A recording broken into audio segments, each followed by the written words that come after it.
Wearing sunscreen, of course, extremely important with the temperatures we're dealing with right now. Crystal, I don't advise tan maxing. This is not an endorsement, but I imagine a lot of young people in Arizona are getting a lot of sun. Yeah, they are. And Sean, clearly I've done a lot of tan minning. I have no tan myself. at all. Yes. No, don't do it. There's too many good products over the counter where you could just, do this and not damage your skin later. But yes, Arizona has been really good at doing two things at once, and that is the intense heat, but also making for plenty of monsoon storms on a daily basis in the mountains. Today, though, not as much of a showing. As you can see on the radar, we're just spitting out a few strikes around Flagstaff and along the far eastern edge here.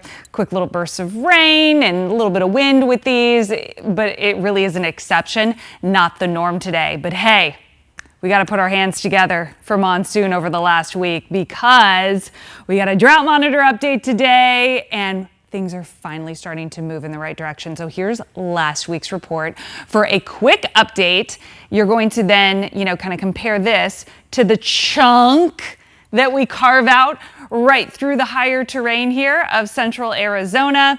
And as you take a look at it line by line, you could see we trimmed down a little bit at the first level. Okay, yeah, unfortunately we went up one here for moderate drought, but it's the severe drought that we kissed goodbye a lot of. We went from 62% last week, now down to 49% at severe levels. Finally, some improvement. Unfortunately, we still have 1% of the state stuck in extreme drought.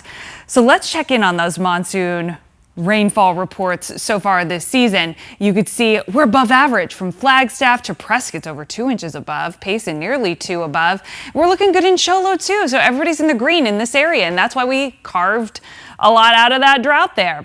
We not able to make any dents in the drought for Phoenix, so Tucson, both of us here, unfortunately in the red, below average, and out west still waiting for some meaningful rainfall to report here.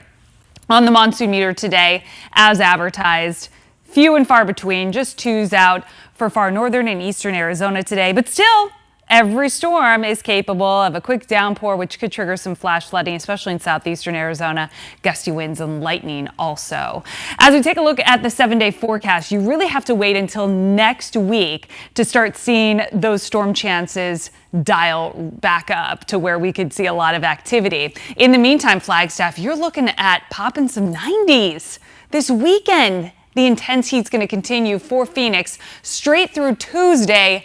And then finally, as promised, we're going to put those numbers below 110. We have to wait till Wednesday, though, and then we're going to start to increase our monsoon storm chances, too.